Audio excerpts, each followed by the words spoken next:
The city of La Crosse needs to spend some money. So far, it's only spent roughly $5.5 million of the $22 million in American Rescue Plan Act money it's expecting. News 8 Now's Tyler Jobe is live in studio tonight with how the city is planning to use the remaining $16 million. Some of that money will be used to buy and operate the Maple Grove Motel as bridge housing for the city's homeless.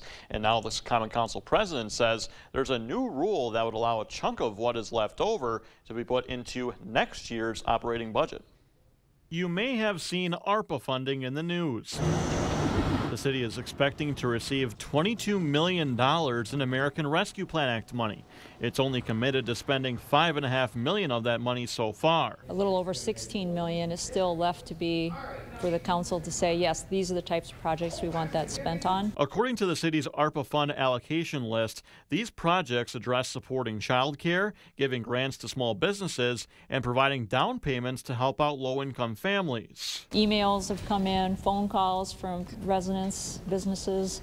This is how we'd like to see it done. The mayor's resolution also calls for setting aside another $2.5 million to clean up lead that has contaminated the La-Crosse River marsh. That's been hanging over our head for years. Common Council President Barb-Janssen says new federal government rules allow the city to set aside $10 million of ARPA money in a separate account.